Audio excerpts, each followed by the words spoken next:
direction in terms of 4 points: north, east, south, and west. We refer to these as the cardinal points. We can be even more accurate with direction by talking about the spaces between these cardinal points: northeast, southeast, southwest, northwest. We can be even more accurate again by using what we call a 16-point compass rose and talking about the spaces in between those given points: north northeast, east northeast, east southeast, south southeast, etc., etc. This is a very useful way of designating 16 different direction points. But a problem arises when we're talking about direction in between one of these. Would we have to then talk about south, southeast, southeast, or west, west, north, west, north? We end up with a huge array of letters, which would be confusing and time-consuming to decipher. So instead, we use a different system. We use what we call bearings. And bearings are set out along a circle, which, as we know, is made up of 360 degrees.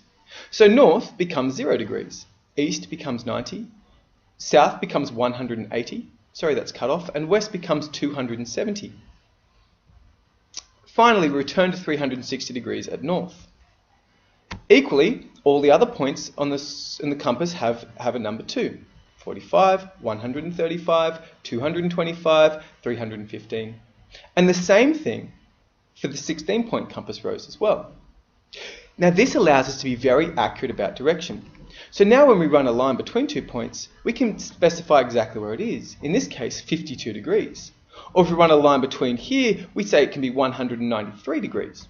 Or here again, we can say 260 degrees, being very specific about the direction that we're talking. Let's work an example. 2 points, A and B. The question says, what is the bearing of B from A?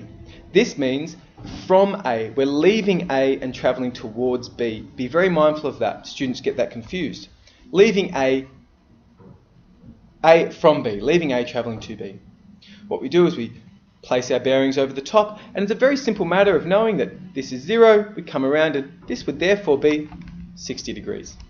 Let's make it slightly more difficult. Let's talk about these points, X, Y, and Z. Here are the questions. The first question asks us Y from Z. So we're leaving Z and travelling to Y. We place the bearing again and we line it up, and 300, it's going to be 310 degrees. The next question, Y from X, leaving X, travelling towards Y. We place the bearings again, we track it around, 30, 40, 45 degrees is exactly the bearing distance.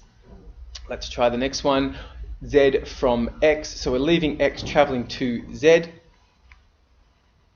Line those two things up, it's going to be 115 degrees. It's all rather simple.